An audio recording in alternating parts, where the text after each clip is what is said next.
Dominic Moretti was the king of Chicago, surviving 5 assassination attempts without a scratch. On a rainy Tuesday, the king became a corpse, walking.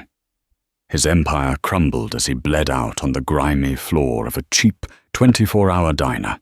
His expensive medical team wasn't there. Death was minutes away. No one could help him. Until she emerged from the kitchen. Not a doctor, but a waitress with a stained apron and a burning secret. This isn't just a story about saving a life. It is the moment a simple touch ignited a war that would burn the city down. The rain in Chicago didn't wash things clean. It just made the grime slicker. Inside the Rusty Spoon, a diner that smelled perpetually of burnt coffee and pine cleaner, the Tuesday night shift was dragging. Sarah Jenkins wiped down the counter for the 10th time, her eyes flicking to the clock. 2:14 a.m. "You're gonna rub the pattern off that formica, Sarah," Old Man Miller grunted from his usual corner booth, nursing a lukewarm tea. Sarah forced a smile, tucking a loose strand of blonde hair behind her ear. "Just keeping busy, Miller. You want a top-up?" "Nah, I'm good." The bell above the door didn't just chime. It was nearly ripped off its hinges. Sarah looked up, her rag freezing in mid-circle. 3 men burst in. The 2 on the outside were massive, soaking wet, and dressed in suits that cost more than the diner itself. But it was the man in the middle who commanded attention, even as he collapsed. He was tall, broad-shouldered, with dark hair plastered to his forehead by rain and sweat. His face was a mask of agony, pale as the ceramic plates stacked in the kitchen. He wore a charcoal grey suit, but the entire left side of his dress shirt was a ruin of crimson. "Lock the door!" one of the giants roared, kicking the open sign over and slamming the deadbolt. He pulled a gun, a suppressed pistol, and leveled it at the terrified Miller. "Nobody moves! You move, you die!" Sarah dropped below the counter, her heart hammering against her ribs like a trapped bird. This wasn't a robbery. Robbers wanted cash. These men wanted sanctuary. "Boss, Dominic, stay with me!" the other bodyguard shouted, his voice cracking with panic. He dragged the injured man into a booth, sweeping the condiments onto the floor with a crash. Dominic Moretti. Sarah knew the name. Everyone in Chicago knew the name. The head of the Moretti crime family. The papers called him the Iron Count. He controlled the unions, the docks, and half the politicians in the state. And right now, he was dying in booth 4. Get the kit, Dominic gasped, his voice a wet rasp. The bodyguard ripped open a duffel bag, pulling out advanced medical gear. Gauze, coagulants, adrenaline. This wasn't a first aid kit. It was a trauma center in a bag. They were prepared for this. "I can't stop it!" the bodyguard yelled, pressing a wad of gauze into Dominic's side. "The bullet hit the artery.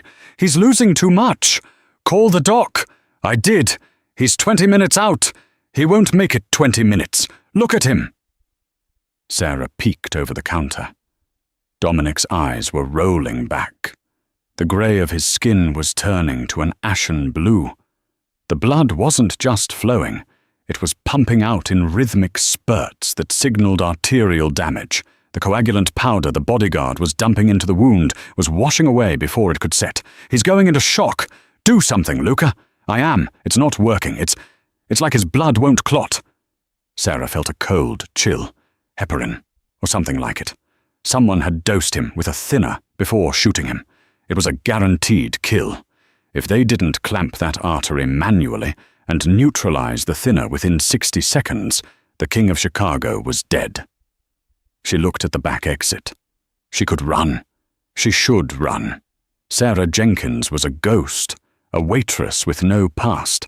Getting involved with the Moretti family was the quickest way to end her quiet, hidden life.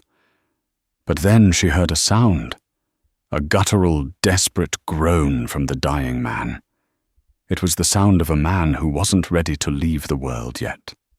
And against every survival instinct she had honed for 5 years, Sarah stood up. "Get out of the way," she said. Her voice wasn't loud, but it cut through the panic like a scalpel. The bodyguard named Luca spun around, aiming his gun at her head.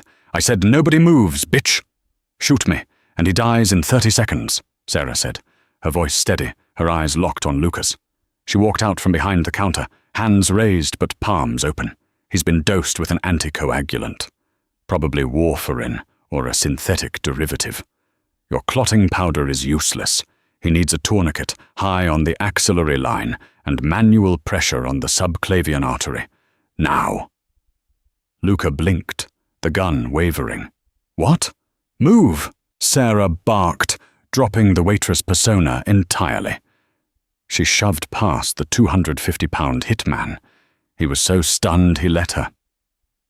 Sarah slid into the booth opposite Dominic. Up close, the damage was horrific. The smell of copper and expensive cologne was overwhelming. Dominic's eyes fluttered open, landing on her. They were the color of storm clouds, grey and turbulent. "Who?" he wheezed. "Save your breath," she ordered. She didn't hesitate. She didn't flinch at the blood. Her hands moved with a blur of speed and precision that was impossible for a diner waitress. She ripped his shirt open further, buttons flying. "Give me your belt," she commanded Luca without looking at him. The belt! Now!" Luca scrambled, tearing his belt off. Sarah grabbed it, looped it high around Dominic's shoulder, near the armpit, and wrenched it tight. Tighter than a layman would think possible. Dominic roared in pain, his body arching off the vinyl seat. "Hold him down!" Sarah yelled. She plunged her hands directly into the open wound. Miller, in the corner, retched. Sarah wasn't just pressing. She was digging. She bypassed the torn muscle, ignored the shattered rib, and found the slick, pulsing tube of the artery. She pinched it, hard. The spurting stopped, instantly. You stopped it," Luca whispered, staring at her blood-soaked hands. "I've bought him time." "Not a life," Sarah said, her eyes focused intensely on Dominic's face. "Do you have vitamin K in that bag? Or fresh frozen plasma?" I have an EpiPen and morphine." "Useless," she hissed. She looked at Dominic. He was conscious again, staring at her with a clarity that was terrifying. He wasn't looking at her like a savior. He was looking at her like a puzzle he intended to solve. "Name," Dominic gritted out. "Sarah," she lied. "Sarah." He coughed, blood speckling his lips. "Why? Shut up. Keep your heart rate down." "He's fading again," the other guard shouted. "His BP is tanking," Sarah analyzed instantly.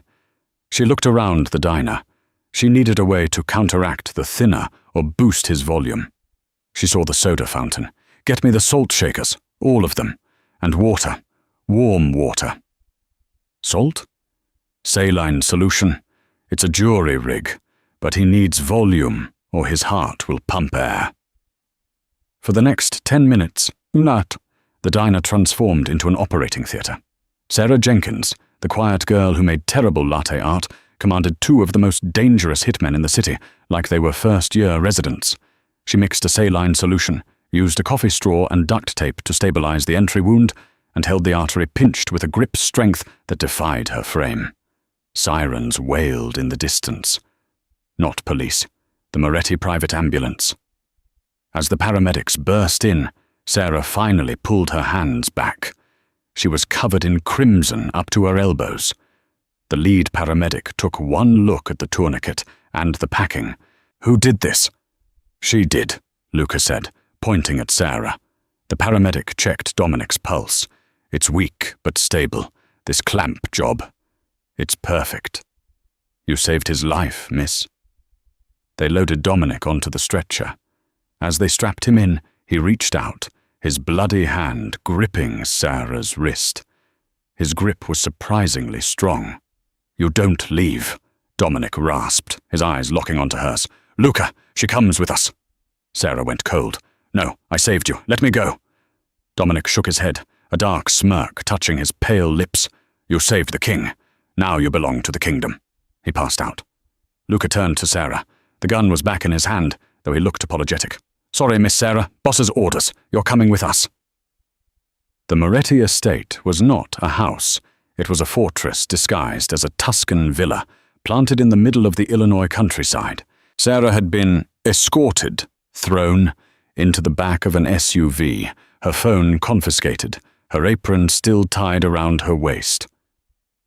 She sat in silence as they drove, her mind racing. They know. That was the only explanation. They saw the technique. They saw how she clamped the subclavian. No waitress knows how to do that. No civilian knows how to improvise a saline drip with table salt and a coffee straw. If they ran her prints, Sarah Jenkins would come up as a dead end. But if they dug deeper, if they sent her photo to the wrong or right people, Sarah wasn't just a waitress. 6 years ago, her name had been Dr. Serafina Valenti, the youngest trauma surgeon at Johns Hopkins, before she was recruited into a black ops medical unit for the government. She had seen things. She had done things.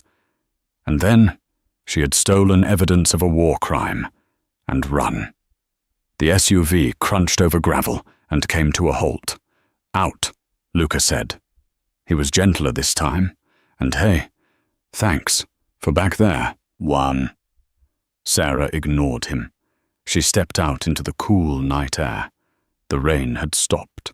She was led through a maze of mahogany hallways, past armed guards who nodded at Luca, until they reached a set of double doors, a private infirmary. Inside, it looked like an ICU. Monitors beeped rhythmically. Dominic Moretti lay in a bed that cost more than Sarah's apartment, hooked up to real IVs and blood bags. A man in a white coat, an actual doctor this time, turned around. He looked tired. "Is this her?" the doctor asked. "Yeah, boss wants her here when he wakes up," Luca said. The doctor adjusted his glasses, looking Sarah up and down. "I'm Dr. Evans. I examined your field work. The tourniquet placement was risky. You could have severed the nerve bundle." "But I didn't," Sarah said flatly. "And he's alive." "He is," Evans conceded. "He stabilized an hour ago. We flushed the anticoagulant. It was a synthetic compound, very nasty. How did you know?" "Lucky guess." "Right. And the pinch technique? Where did you study? Yale? Harvard?" "The University of YouTube," Sarah deadpanned. "Can I go now? I have a shift tomorrow." "You're funny," a deep voice rumbled from the bed. Sarah froze. Dominic was awake. He looked terrible, pale, bruised, with dark circles under his eyes. But he was awake, and the intensity in his gaze hadn't dimmed. He pressed a button, raising the head of the bed. "Leave us," Dominic said. "Boss, you need rest," Dr. Evans protested. "I said leave us." The room cleared instantly. Even Luca didn't hesitate. Sarah stood at the foot of the bed, crossing her arms to hide the trembling in her hands. She was alone with the most dangerous man in the city. Dominic watched her for a long time. The silence stretched, heavy and suffocating. "Come closer," he said. "I'm fine here." "I don't like to shout. I've been shot, in case you didn't notice." Sarah took 2 hesitant steps forward. "What is your name?" "I told you, Sarah Jenkins." "Sarah Jenkins," Dominic repeated, tasting the name. "Sarah Jenkins, who works the graveyard shift at a dump like the Rusty Spoon, who lives in a walk-up on 4th Street, who pays her rent in cash." Sarah's blood ran cold. "You ran a background check already?" "I had 5 hours while I was bleeding out. My team works fast." Dominic winced as he shifted. "Here is what they found, Sarah. Nothing. No birth certificate. No social security number prior to 3 years ago. No high school transcripts. You popped into existence in 2023. He looked at her, his eyes narrowing. "So who are you, really? An assassin who got cold feet? A spy?" "Just a woman who wants to be left alone," Sarah said softly. "You have a strange way of showing it. You saved my life." "Why?" "Because you were dying. It's what people do." "Not in my world," Dominic said. "In my world, if the king falls, the jackals cheer. My own brother—" He stopped, a flash of pain crossing his face that had nothing to do with the bullet wound. He looked at her hands. They were scrubbed clean now, but the memory of the blood was still there. "You have a gift," Dominic said, "and I have a problem." I don't want your problems. Too late. You're in them. Dominic gestured to the door. The man who shot me. He wasn't just a hitman. He was an insider. Someone close to me wants me dead. If I go to a hospital, they finish the job. If I trust my own staff, I might be trusting the traitor. What are you saying? I'm saying I can't trust anyone, except the stranger who had nothing to gain and saved me anyway. Dominic leaned forward, fighting the pain. You're not a waitress anymore, Sarah. You're my private nurse. You stay in this house.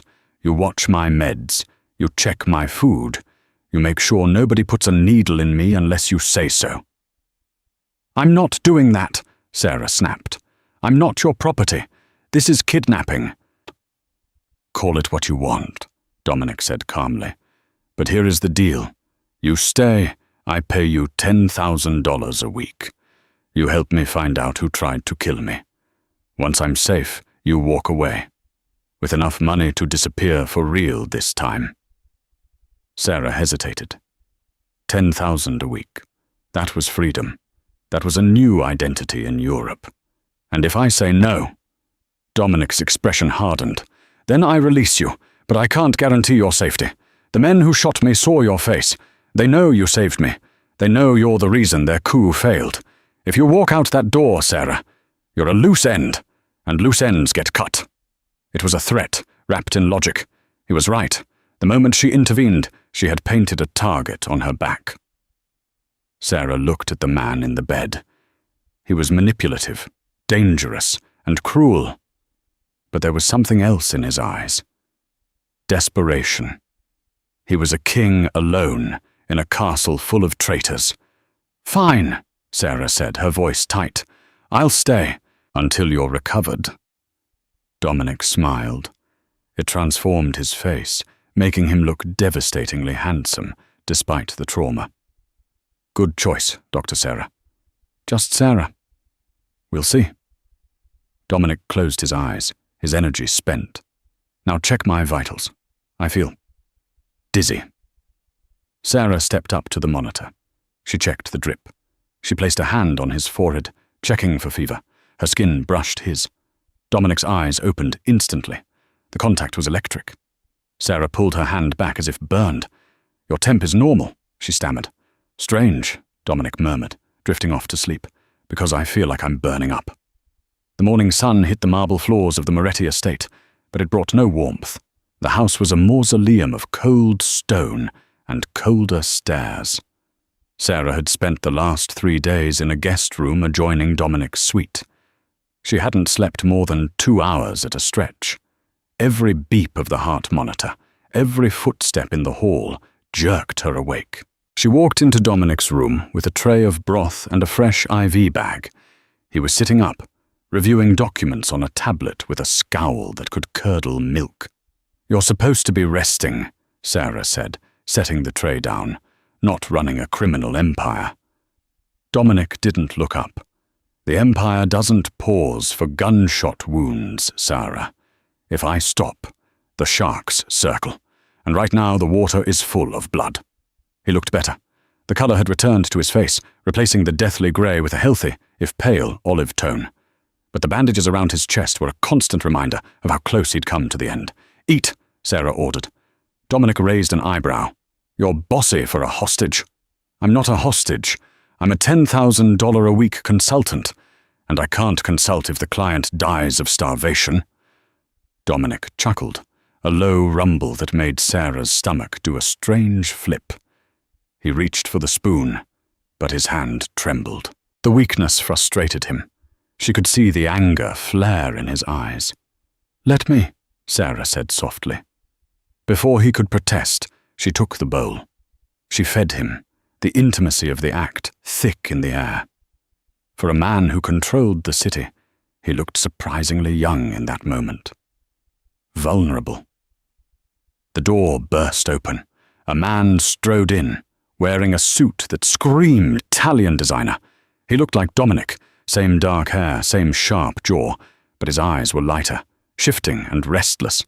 He carried a bouquet of flowers that looked ridiculous in his grip. Dom! Thank God! The man exclaimed, rushing over. I heard the news. I flew back from Vegas the second Luca called. Dominic's expression didn't change, but the air in the room grew 10 degrees colder. "Hello, Silas." Silas, Dominic's younger brother. Sarah had read about him in the papers, the playboy, the spender, the one always cleaning up messes Dominic didn't make. Silas placed the flowers on the nightstand, his eyes darting immediately to Sarah. He looked her up and down, lingering on her simple clothes, her lack of jewelry. A sneer touched his lips. "And this is—" "The help?" Silas asked. "This is Sarah," Dominic said, his voice flat. "She saved my life." "Right, the waitress," Silas laughed, a harsh barking sound, Luca told me. "A waitress with a magic touch." "Dom, really? You're letting a stranger handle your care? We have Dr. Evans on retainer. We have the best specialists in the country." "Evans didn't stop the bleeding," Dominic said. "She did." "She got lucky," Silas scoffed. He moved closer to the bed, picking up the chart Sarah had been keeping. "Look at this. Chicken scratch. She's probably reading WebMD to figure out your dosage. You're vulnerable, Dom. You need real protection. I'm taking over your security detail starting today."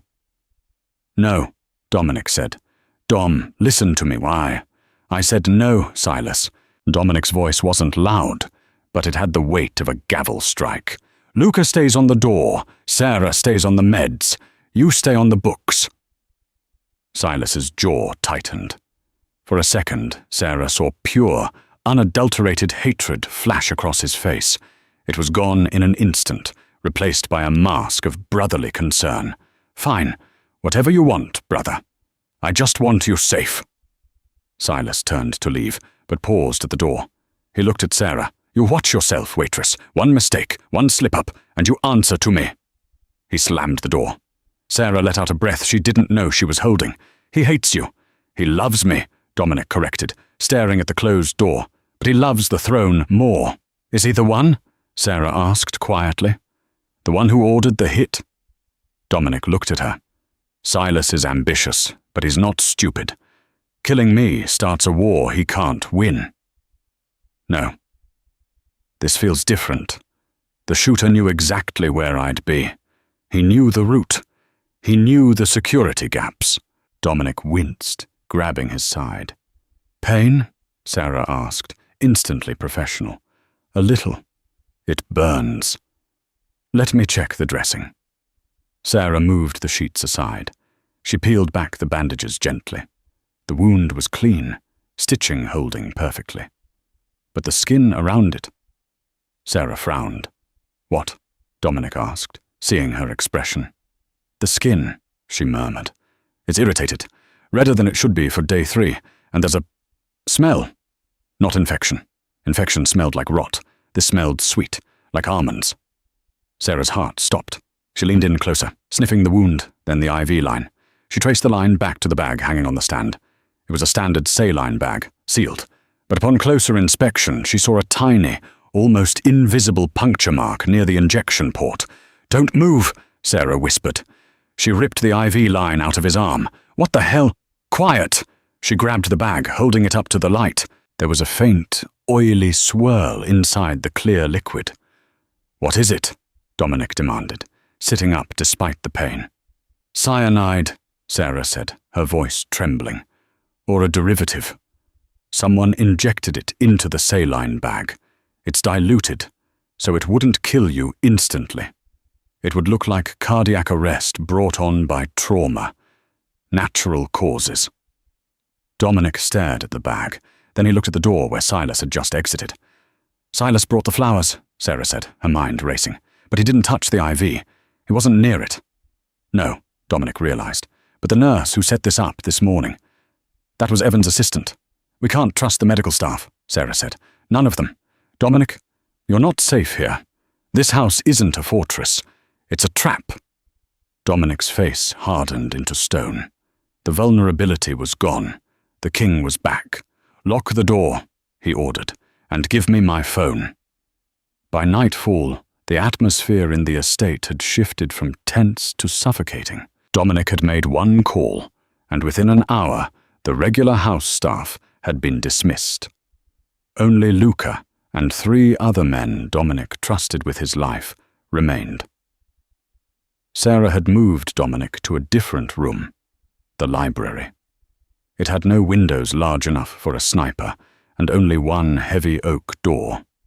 It was defensible.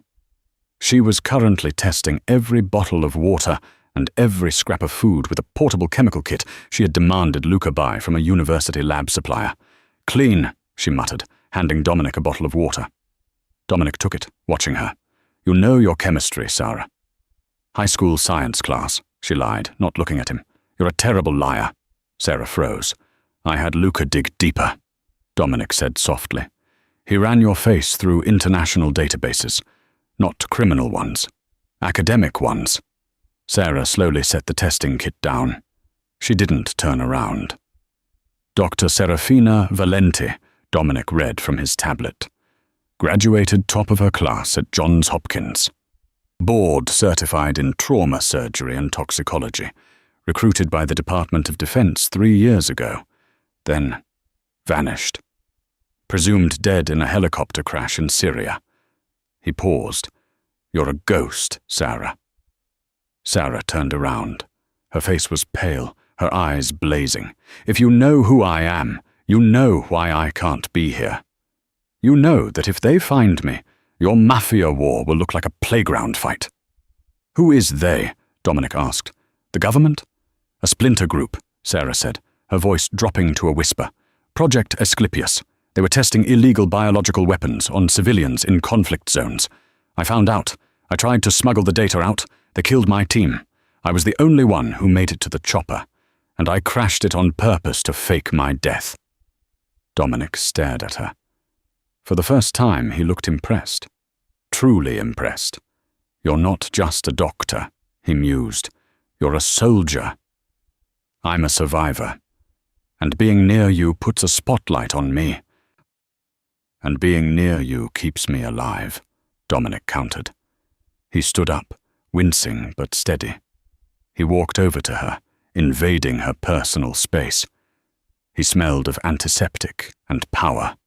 "We have a common enemy now, Serafina. People who want us dead. Alone, we are targets. Together." He reached out, his hand brushing a stray lock of hair from her cheek. His touch was warm, possessive. "Together we are dangerous." The moment was shattered by the sound of glass breaking. Crash! Then the distinctive thwip-thwip of silenced gunfire. "Down!" Dominic roared. He tackled Sarah, throwing her behind the heavy mahogany desk just as the library door disintegrated under a hail of bullets. Wood chips rained down on them. Sarah scrambled, instinct taking over. She wasn't the waitress anymore. She was Dr. Valenti, veteran of a war zone. "How many?" she asked, checking the room for exits. "Too many," Dominic growled. He pulled a gun from a holster taped under the desk, a massive .45 caliber. He checked the magazine. "Luca must be down. They're inside." Shadows moved in the hallway. Laser sights cut through the dust. "They cut the power," Dominic whispered. "They're using night vision." "We're blind," Sarah said. "Not quite." Dominic reached into his pocket and pulled out a flashbang grenade. "My brother always said I was paranoid for keeping these in the desk." He pulled the pin. "Cover your ears and close your eyes. When I throw this, we run for the servants' passage behind the bookshelf. Dominic, your wound. If we stay, the wound won't matter. Ready?" Sarah nodded, pressing her hands over her ears and squeezing her eyes shut. Boom! The explosion was deafening, a white-hot light searing even through her eyelids. Screams erupted from the doorway. "Move!" Dominic yelled. He grabbed her hand, dragging her toward the back wall. He pulled a false book, and a section of the bookshelf swung open. They dived into the darkness just as bullets chewed up the spot where they had been standing. The passage was narrow, smelling of old dust and dry rot. They ran, Dominic stumbling, his breathing ragged. Sarah could see fresh blood seeping through his shirt. He was tearing his stitches. "Stop," she hissed, pulling him to a halt in a small alcove. "You're bleeding out again." "Keep moving," Dominic gasped. "No, we need to stabilize this." She ripped a strip from her shirt. "Press this here." As she pressed the cloth to his chest, Dominic looked at her in the dim light coming from the cracks in the walls. His adrenaline was fading, and the pain was taking over. "If we die here," Dominic whispered, "I want you to know you were the only real thing I've found in 10 years. "We're not dying," Sarah said fiercely. "I didn't save you twice just to let you die in a dusty hallway." Suddenly the wall behind them hissed. A hidden panel slid open. Standing there was Silas. He held a suppressed submachine gun. He wasn't smiling. "End of the line, brother," Silas said softly. Dominic pushed Sarah behind him, shielding her with his body. "You did this? You let them in?" "I paid them," Silas corrected. "The mercenaries, the poison. It was time for a change in management. You've gone soft, Dom. Keeping this woman here, it proves it." Silas raised the gun. "Goodbye, Dominic." Click. Silas frowned. He pulled the trigger again. Click. "Jammed?" Dominic asked, his voice dripping with dark amusement. "Impossible," Silas muttered, looking at the weapon. "Not impossible," Sarah spoke up from behind Dominic. Her voice was calm. "I switched the firing pins." Silas's head snapped up. "What?" "When you put your coat and gun down in the foyer to yell at Dominic earlier," Sarah said, "I bumped into the table. I grew up with a brother who loved guns. I can strip a Glock in 10 seconds. I took your firing pin. It's in my pocket." Dominic started to laugh. It was a dark, terrifying sound. Silas looked from the useless gun to his brother's face. The blood drained from his cheeks. "Run," Dominic whispered. Silas didn't need to be told twice. He dropped the gun and bolted back down the passage. "Let him go," Dominic said as Sarah moved to chase. "He won't get far. Luca is waiting at the exit." Dominic slid down the wall, his strength finally failing. Sarah caught him. You stripped his gun?" Dominic wheezed, a smile tugging at his lips. "I told you," Sarah said, pressing her hand over his heart to check the rhythm. "I'm full of surprises." Dominic looked at her, and this time there was no calculation in his eyes, only raw, intense hunger. "Marry me," he said. Sarah blinked. "You're losing blood. You're delirious." "No," Dominic said, gripping her hand. "I'm serious. A king needs a queen. And you are a warrior. Marry me, Sarah. Rule with me. And I promise no one will ever hunt you again. We will burn the world down together." Sarah looked at the man who offered her a crown of blood and thorns. She looked at the exit, where freedom lay. Then she looked back at Dominic. "First," she said, "let's get you stitched up. Then we'll talk about the wedding." The wedding of Dominic Moretti was not announced in the papers. It was whispered in back rooms, passed on encrypted channels, and delivered via hand-engraved invitations that felt heavy with threat. It was to be the event of the decade. Or a massacre. Sarah stood before a floor-length mirror in the master suite. The dress Dominic had chosen for her wasn't white. It was a deep, blood-red silk that clung to her frame like a second skin, trailing behind her like a pool of spilled wine. It was stunning. It was terrifying. "It fits," Dominic said, appearing in the reflection behind her. He wore a tuxedo that cost more than a luxury car, tailored to hide the bulk of the Kevlar vest beneath his shirt. His face was still pale, but his eyes burned with a cold, predatory fire. "It's beautiful," Sarah said, touching the silk. "But it feels like a target." "It is," Dominic admitted. He placed his hands on her shoulders. "Tonight, every enemy I have will be in this room. The heads of the 5 families, the corrupt politicians, the suppliers. They're coming to see if the rumors are true, if the iron count is weak, if he's dying. And they're coming to see me," Sarah added, "the mystery woman." "They think you're my weakness," Dominic whispered, his breath hot against her ear. "They don't know you're the blade." He turned her around. "Silas is still out there. My sources say he's meeting with a backer, someone powerful enough to protect him from me. Someone who wants my territory. Tonight, we flush them out." Sarah looked at his chest. "Your stitches held up during the fitting, but if you get into a physical fight, That's why I have you, Dominic said. He reached into his jacket and pulled out a small, velvet box. Inside was not a ring, but a glimmering, diamond-encrusted hairpin. He slid it into an intricate updo. Sharpened titanium, he murmured, and the tip is coated in a paralytic agent. Fast-acting, just in case. Sarah touched the pin. It was heavy. You really know how to woo a girl, Dominic. I'm not wooing you, Serafina. I'm arming you. They walked down the grand staircase together. The ballroom of the estate had been transformed. Thousands of black roses filled the room. A string quartet played a haunting melody. The guests were a sea of sharks in expensive suits. As Dominic and Sarah entered, the conversation died instantly. All eyes turned to them. Sarah scanned the room, her tactical training kicking in. She wasn't looking at the jewelry or the dresses.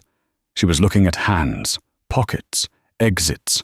Table 3, she whispered without moving her lips. Man in the blue tie. He's sweating. Left hand keeps tapping his thigh. He's armed. That's Capo Russo, Dominic replied softly. He flipped to Silas last week. He thinks I don't know. Table 9, Sarah continued. The woman in gold. She's watching the guards, not us. Isabella Vane, poison specialist. Don't eat anything she hands you. They reached the altar. The priest, a man who looked like he'd buried more bodies than he'd baptized, began the ceremony. Dominic took Sarah's hand.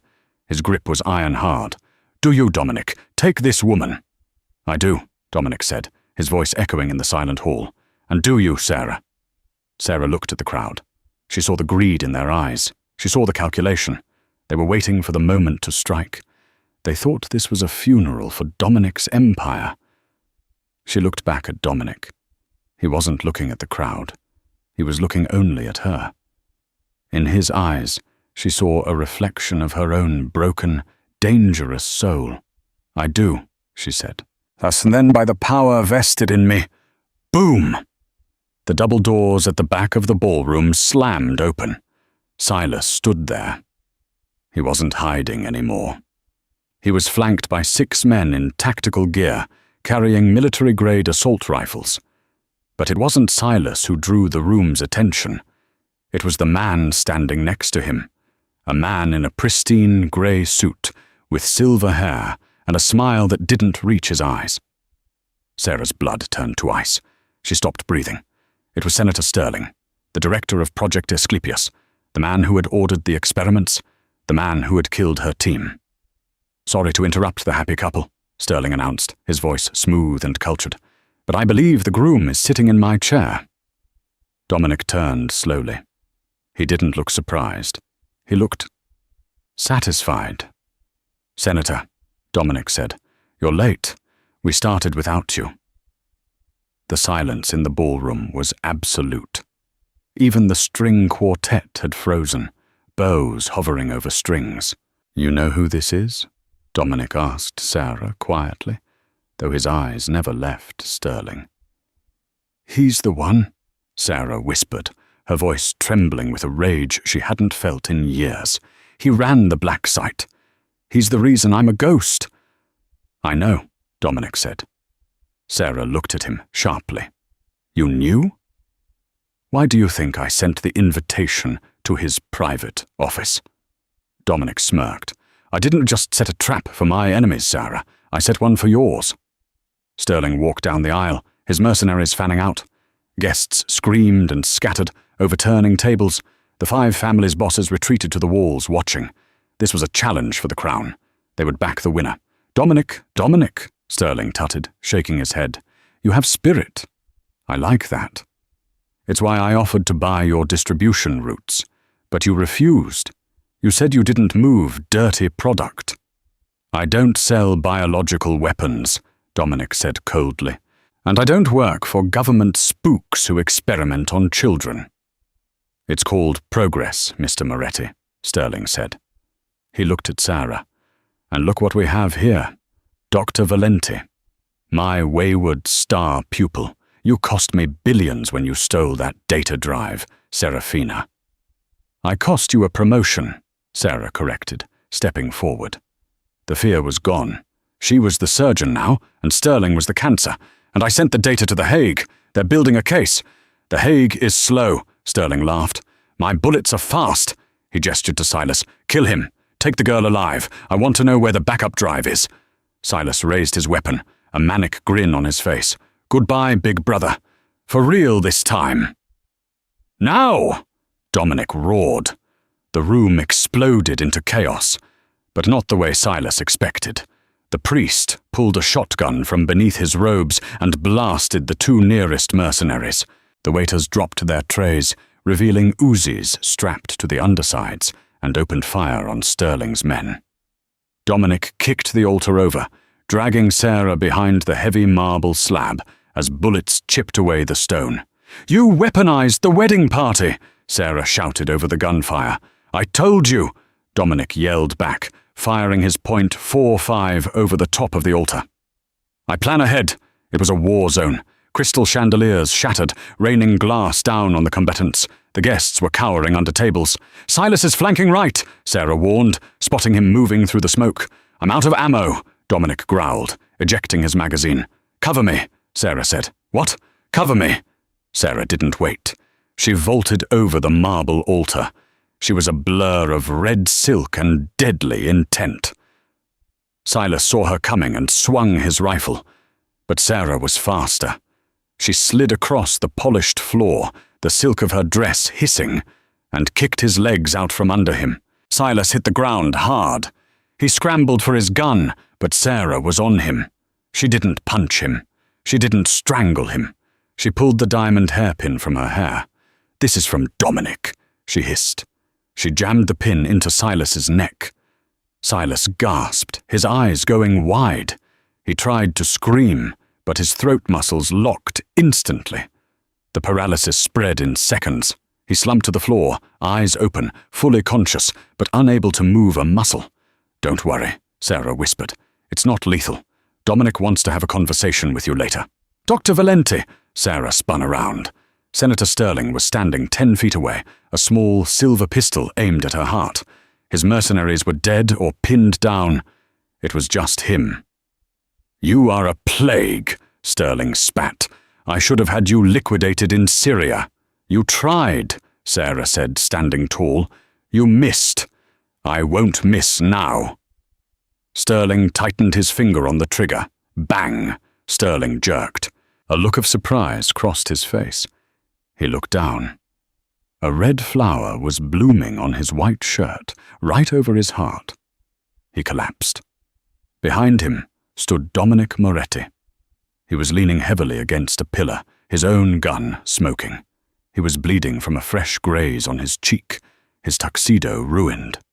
Nobody, Dominic panted, walking over to stand beside Sarah. Threatens my wife. The room fell silent. The smoke cleared. The surviving mercenaries dropped their weapons, realizing their paymaster was dead. Dominic looked around the room at the cowering crime bosses. He didn't say a word. He just gestured to the body of the senator and his paralyzed brother. The message was clear. The king is not dead. The king is untouchable. One by one, the bosses stood up. Capo Russo, the traitor, was shaking. He looked at Dominic, then bowed his head. Long live the king, Russo whispered. Long live the king, another voice shouted. Soon the room was echoing with the chant. Dominic ignored them. He turned to Sarah. She was breathing hard, her hair wild, her dress torn, blood on her hands that wasn't hers. You okay? He asked. I ruined the dress, she said, a small, hysterical laugh escaping her. I'll buy you a factory of them, Dominic said. He holstered his gun and took her face in his hands. You took down Silas. You secured the flank. You are terrifying. I had a good teacher. Dominic leaned in, and this time he didn't ask. He kissed her. It wasn't a gentle kiss. It tasted of adrenaline, gunpowder, and survival. It was a promise. Is it over? Sarah asked, pulling back. Dominic looked at Sterling's body, then at the frozen Silas. The battle is over, Dominic said, his eyes darkening. But the war has just begun. Sterling was just a director. He has superiors. And now they know we have the drive. Sarah stiffened. They'll come for us." "Let them come," Dominic said, taking her hand and leading her over the shattered glass towards the exit. "We have the 5 families, we have the data, and we have each other." He kicked open the doors, leading her out into the cool night air. "Where are we going?" Sarah asked. "To the honeymoon," Dominic said, helping her into the waiting armored limousine. "I hear the Swiss Alps are lovely this time of year, and they have excellent bank vaults for storing sensitive data drives." As the car pulled away, leaving the carnage behind, Sarah Jenkins, waitress, doctor, ghost, and now Mafia queen, looked out the window. She had tried to run from her past. Instead, she had married it, and for the first time in 3 years, she didn't feel afraid. She felt ready. The private jet cruised at 40,000 feet, a silent silver bullet cutting through the night sky toward Zurich. Inside, the cabin was quiet. The adrenaline of their massacre at the wedding was fading, replaced by a bone-deep exhaustion. Dominic sat in a leather armchair, swirling a glass of amber whiskey. His tuxedo jacket was gone, his shirt unbuttoned to reveal the fresh bandages Sarah had applied. Sarah sat opposite him, looking out at the stars. She wore a silk robe provided by the flight attendant, the ruined red dress packed away in a forensic bag as evidence. "You're quiet," Dominic said, his voice rough. "I'm thinking," Sarah replied, turning to him, "about Silas, about Sterling. We won, Dominic, but we created a vacuum. The underworld hates a vacuum." "Let them hate it," Dominic shrugged, taking a sip. "We have the leverage, Sterling's files on the politicians, the judges, the Black Ops funding. It's the ultimate insurance policy. As long as we have that drive, we are gods." He leaned forward, his eyes softening. "But that's business. I'm thinking about us. You saved me in that diner. You saved me in the library. You saved me at the altar. I owe you everything, Serafina." Sarah stood up. She walked over to him, taking the glass from his hand and setting it on the table. She straddled his lap, her hands resting on his shoulders. The air in the cabin shifted, charged with a new kind of tension. "You think it was fate, don't you?" Sarah whispered. "That I was just a waitress working a double shift? That you just happened to stumble into my diner?" Dominic frowned, searching her eyes. "You were hiding. It was a coincidence." Sarah smiled, but it wasn't the warm smile of a lover. It was the sharp, calculating smile of a surgeon about to make an incision.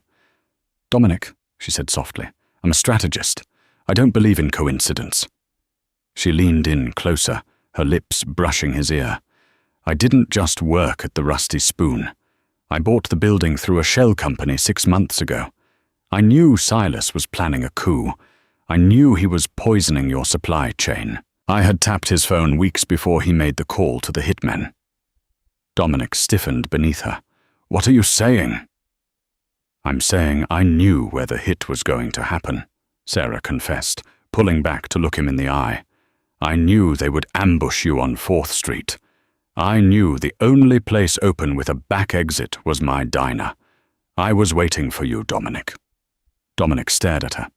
The realization hit him like a physical blow. You let me get shot."